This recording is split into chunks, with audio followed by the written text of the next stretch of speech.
Hello അസ്സലാമു അലൈക്കും. നമ്മൾ ഇന്ന് ചെയ്യാൻ പോകുന്നത് ഒരു അടിപൊളി നെറ്റിൻ്റെ ഉടുപ്പാണ് കേട്ടോ. ഒരു 5 വയസ്സ് പ്രായമുള്ള കുട്ടീൻ്റെ ഉടുപ്പ് നമുക്ക് ഈ ഒരു മോഡൽ എങ്ങനെ തയ്ക്കുക എന്നുള്ളത് നോക്കാം. അതിന് വേണ്ടിയിട്ട് നമ്മൾ എടുത്തത് നെറ്റ് 7 മീറ്ററും പിന്നെ ഈ ക്രേപ്പ് ലൈനിങ് 3 മീറ്ററുമാണ് എടുത്തത് കേട്ടോ. നമ്മളിത് എങ്ങനെ തയ്ക്കണമെന്ന് നോക്കുക, കട്ട് ചെയ്യണതൊക്കെ എങ്ങനെ നോക്കുക. അതിന് മുന്നേ നിങ്ങൾക്ക് ഈ ഇതുപോലത്തെ വീഡിയോ ഒക്കെ ഇഷ്ടമാണെന്നുണ്ടെങ്കിൽ ഈ ചാനലൊന്ന് സബ്സ്ക്രൈബ് ചെയ്തിട്ട് കാണാം കേട്ടോ.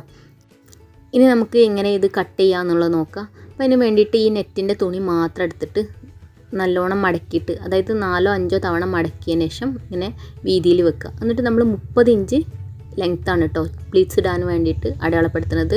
താഴത്തേക്കുള്ള പ്ലീറ്റ്സാണ് മെയിനായിട്ട് വരുന്നത്. 30 ഇഞ്ച് ലെങ്ത്തിൽ ഈ തുണി വീതിയിൽ കട്ട് ചെയ്തെടുക്കുക. ഒരുപാട് പ്ലീറ്റ്സ് വരും, അതിന് വേണ്ടിയിട്ടാണ് നമ്മൾ 30 ഇഞ്ച് ലെങ്ത്തിൽ ഒരു 7 മീറ്റർ തുണിയാണ് നമ്മൾ ഇതേപോലെ കട്ട് ചെയ്തെടുക്കുന്നത്. അപ്പോൾ നമ്മൾ മടക്കിയിട്ട് വെക്കണോണ്ട് തന്നെ നമുക്കിത് പെട്ടെന്ന് കട്ട് ചെയ്തെടുക്കാൻ പറ്റും. അങ്ങനെ 30 ഇഞ്ചിൽ എല്ലാ ഭാഗത്തും ഇങ്ങനെ അടയാളപ്പെടുത്തി കൊടുക്കുക. എന്നിട്ട് നമ്മൾ ആ വരച്ച വരയിലൂടെ ഇങ്ങനെ നീളത്തിൽ കട്ട് ചെയ്തെടുക്കുക. അങ്ങനെ കട്ട് ചെയ്തതിന് ശേഷം നമ്മൾ അപ്പം ഈ പിന്നെ ബോഡി പാർട്ടും എല്ലാതും ഈ ഭാഗം തന്നെയാണ് വരിക. ഇത് കണ്ടോ, ഇത് സെൻറ്ററാണ്, ഈ നമ്മളെ നടുഭാഗമാണ് വരുന്നത്. അതിങ്ങനെ മടക്കി വെച്ചതിന് ശേഷം പിന്നെ സൈഡ് ഉണ്ടല്ലോ, അപ്പോൾ ഒരു ഭാഗം ഇങ്ങനെ ഓപ്പൺ ആയിട്ട് നിൽക്കും, മറ്റേ ഭാഗം ഇങ്ങനെ മടക്കായിട്ടാണല്ലോ വരിക. നമ്മൾ മടക്കി വെച്ചിട്ടാണല്ലോ കട്ട് ചെയ്തെടുത്ത്.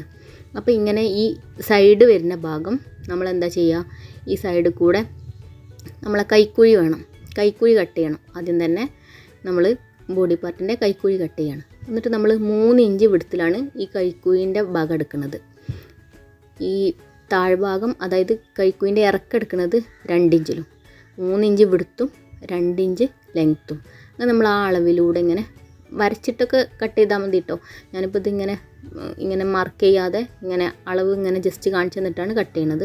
അങ്ങനെ 2 ഇഞ്ച് ലെങ്ത്തും 3 ഇഞ്ച് വിടുത്തും കൈക്കുഴിൻ്റെ ഭാഗത്ത് ഇങ്ങനെ കട്ട് ചെയ്തെടുക്കുക. ഒരു ചെറിയൊരു യു ഷേപ്പിൽ കട്ട് ചെയ്തെടുക്കുക. നമ്മളിതൊരു സ്ലീവ്ലെസ് ആണ് തയ്ക്കാൻ പോണത്, അപ്പോൾ അതിന് വേണ്ടിയിട്ട് തന്നെ അങ്ങനെയാണ് ചെയ്താൽ മതി. ഇനി അതേപോലെ ഇത് ഈ സൈഡൊന്ന് സെപ്പറേറ്റ് ആക്കുക. അപ്പോൾ നമുക്ക് 2 പീസായിട്ട് കിട്ടും. കണ്ടില്ലേ, ഇങ്ങനെ 4 പീസാണെങ്കിലും നടുമടക്കിയിട്ടാണ് 4 പീസ് വരുന്നത്. നമുക്കിത് തുണി എടുക്കുന്ന സമയത്ത് 2 പീസായിട്ട് കിട്ടും. ഇങ്ങനെ നമ്മൾ കട്ട് ചെയ്തു. അപ്പോൾ ഇതിൻ്റെ സെൻറ്റർ നടുഭാഗം കണ്ടില്ലേ, നടുഭാഗം ഇതാണ് വരിക. ഈ നടുഭാഗം മടക്കിയിട്ടാണല്ലോ വരിക. ആ ഭാഗം ജസ്റ്റ് ഒന്ന് സെൻറ്റർ അറിയാൻ വേണ്ടിയിട്ട് ജസ്റ്റ് ഒരു കട്ടിങ് കൊടുത്താൽ മതി. ഇനി നമുക്ക് ഇതിലേക്ക് ക്രേപ്പ് ലൈനിങ് വേണം. അപ്പോൾ ഞാനത് കട്ട് ചെയ്തെടുത്തിട്ടുണ്ട്. അത് 2 ഇഞ്ചൊക്കെ കുറച്ചിട്ടെടുത്താൽ മതി. 30 ഇഞ്ചാകുമ്പോൾ 28 ഇഞ്ചിലൊക്കെ നമുക്ക് ലൈനിങ് മതിയാവും. ക്രേപ്പ് ലൈനിങ്ങാണ് എടുത്തത്, അത് 28 ഇഞ്ച് ലൈനിങ് കൊടുത്തിട്ടുണ്ട്. അതും നമ്മൾ ഇതേ അളവ് തന്നെ 3 ഇഞ്ച് വിടുത്തും 2 ഇഞ്ച് ലെങ്ത്തും കൈക്കുഴിൻ്റെ ഭാഗം ഇങ്ങനെ സൈഡിലായിട്ട് കട്ട് ചെയ്ത് കൊടുക്കുക. 3 ഇഞ്ച് വിടുത്താണ് എടുത്തത് നമ്മൾ നെറ്റിനും. അതേ അളവ് തന്നെ എടുത്തിട്ട് നമ്മൾ കട്ട് ചെയ്ത് കൊടുക്കുക. 2 ഇഞ്ച് ലെങ്ത്തിലായിട്ട് കട്ട് ചെയ്ത് കൊടുക്കുക കേട്ടോ. ഇനി നമ്മൾ നേരത്തെ നെറ്റ് കട്ട് ചെയ്ത പോലെ തന്നെ സെപ്പറേറ്റ് ആക്കി വെക്കുക. 2 സൈഡും ഇങ്ങനെ സെപ്പറേറ്റ് ആക്കി വെച്ചാൽ 2 പീസായിട്ട് കിട്ടും. അതിന് വേണ്ടിയിട്ടാണ് കേട്ടോ. അപ്പോൾ ഇനി നമുക്ക് സെൻറ്റർ ഒന്ന് മാർക്ക് ചെയ്യണം. നമ്മൾ നേരത്തെ നെറ്റ് കട്ട് ചെയ്തില്ലേ, അതേപോലെ ജസ്റ്റ് ഒന്ന് സെൻറ്റർ മാർക്ക് ചെയ്യുക. എന്നിട്ട് ഇങ്ങനെ ഒരു പീസ് എടുക്കുക. ഇതാണ് നമ്മളെ ചെസ്റ്റിൻ്റെ ഭാഗത്തേക്ക് വെക്കുന്നത്. ഇതിൻ്റെ വിടുത്ത് വരുന്നത് 3.5 ഇഞ്ചാണ് കേട്ടോ. 3.5 ഇഞ്ച് വിടുത്തുള്ള 2 പീസാണ് വേണ്ടത്.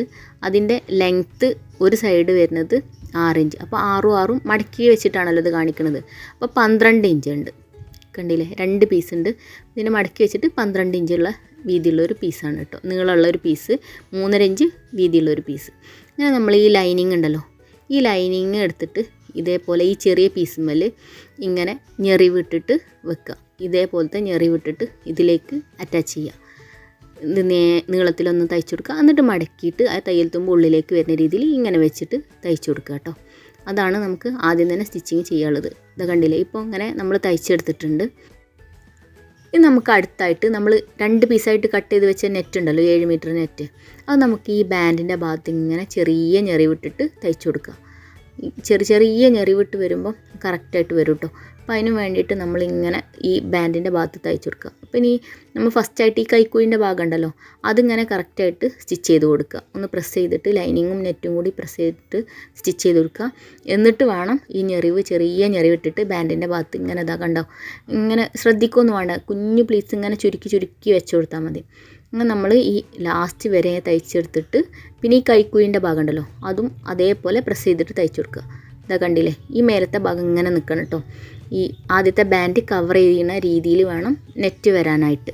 നെറ്റ് കണ്ടില്ലേ, കുറച്ച് മുമ്പിലായിട്ട് വരും, മേലേക്ക് പൊങ്ങി നിൽക്കും.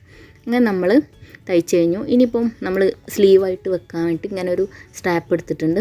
അത് നമ്മൾ 2 സൈഡിലൊന്ന് അറ്റാച്ച് ചെയ്ത് കൊടുക്കുക. ഇത്തിരി തയ്യൽ തുമ്പ് വെട്ടതിന് ശേഷമാണ് നമ്മളിത് ഇങ്ങനെ ഇവിടെ 2 ഭാഗവും ജോയിൻ ചെയ്ത് കൊടുക്കേണ്ടത്. ഈ പീസ് നമുക്ക് തയ്ച്ച് കഴിഞ്ഞതിന് ശേഷം 8 ഇഞ്ചാണ് കേട്ടോ വേണ്ടത്. അങ്ങനെ ആ അളവിൽ മാത്രം തയ്ച്ച് കൊടുത്താൽ മതി.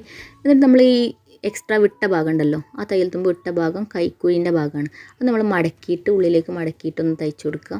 ഈ സൈഡും 2 ഫ്രണ്ടിൻ്റെ ബാക്കിൻ്റെ സൈഡ് ഉണ്ടല്ലോ, 2 ഭാഗവും ഇങ്ങനെ തയ്ച്ച് കൊടുക്കുക കേട്ടോ. ഇപ്പോൾ നമ്മൾ കൈക്കുഴിയൊക്കെ തയ്ച്ചതിന് ശേഷം ഈ കയ്യുമ്മൽ ഞെറി വെക്കാനായിട്ട് 6 ഇഞ്ച് വീതിയുള്ള ഒരു പീസ് എടുക്കുന്നുണ്ട്. 6 ഇഞ്ച് വീതിയും ഒരുപാട് നീളമുള്ള ഒരു പീസാണ് കേട്ടോ എടുത്തത്. എത്ര അളവൊന്നുമില്ല, അങ്ങനെ നമുക്കൊരു പീസ് എടുക്കാം. എന്നിട്ട് നമ്മൾ ഈ ചെറിയ ഞെറി വിട്ടിട്ട് ഈ കൈക്കുഴിൻ്റെ മടക്കി തയ്ച്ച ഭാഗം ഉണ്ടല്ലോ, അങ്ങനെ ഞെറി വിട്ട് ചുറ്റുഭാഗവും 2 ലെയറായിട്ട് തയ്ച്ചിട്ടുണ്ട് കേട്ടോ. എന്നിട്ട് നമ്മൾ ഈ ഉൾഭാഗത്തൂടെ നമ്മളെ മക്കളുടെ അളവിനനുസരിച്ച് ജസ്റ്റ് ഒന്ന് ഷേപ്പ് ചെയ്ത് കൊടുക്കുക കേട്ടോ. അങ്ങനെ നമ്മളെ ഉടുപ്പിൻ്റെ താഴ്ഭാഗവും ഈ 6 ഇഞ്ച് വീതിയുള്ള ഞെറി വെച്ചിട്ടുണ്ട്. താഴ്ഭാഗം ഇങ്ങനെയാണ്. മേൽഭാഗം കണ്ടില്ലേ, കയ്യിൻ്റെ ഭാഗം ഇങ്ങനെ വരും, നല്ല പൊങ്ങിക്കണ ഞെറിവായിട്ട് വരും. എന്നിട്ട് നമ്മൾ ഈ തയ്ച്ച ഭാഗത്തൂടെ ഒരു ലേസ് എടുത്തിട്ട് ഇങ്ങനെ വെച്ചിട്ട് തുന്നി കൊടുക്കണം കേട്ടോ. തയ്ക്കാൻ പറ്റുകയാണെങ്കിൽ അങ്ങനെ തയ്ച്ച് കൊടുക്കുക. ബാക്കിലേക്കും ഫ്രണ്ടിലേക്കും വരുന്ന രീതിയിൽ ഇങ്ങനെ വെച്ചിട്ട് തുന്നി കൊടുത്താൽ മതി. 2 സൈഡിലും ഇങ്ങനെ തുന്നി കൊടുക്കുക കേട്ടോ. അതിനുശേഷം നമ്മൾ കുറച്ച് ഫ്ലവർ എടുത്തിട്ടുണ്ട്, അതിങ്ങനെ എല്ലാ ഭാഗത്തുനിന്ന് തുന്നി കൊടുക്കുകയോ ഒട്ടിച്ച് കൊടുക്കുകയൊക്കെ ചെയ്യാം. അപ്പോൾ നമ്മളെ ഫ്രോക്ക് സെറ്റായി കഴിഞ്ഞു. നല്ല ഈസി ആയിട്ട് ചെയ്യാൻ പറ്റിയ, മക്കൾക്ക് പെട്ടെന്ന് പാർട്ടി വെയർ ആയിട്ടൊക്കെ ചെയ്ത് കൊടുക്കാൻ പറ്റിയ അടിപൊളി ഫ്രോക്കാണ്. അപ്പോൾ നിങ്ങൾക്ക് എല്ലാവർക്കും വീഡിയോ യൂസ്ഫുൾ ആവുകയാണെങ്കിൽ എന്തായാലും ഒന്ന് സബ്സ്ക്രൈബ് ചെയ്യാം കേട്ടോ. അപ്പോൾ ഇൻഷാ അല്ലാഹ് നെക്സ്റ്റ് വീഡിയോയിൽ കാണാം.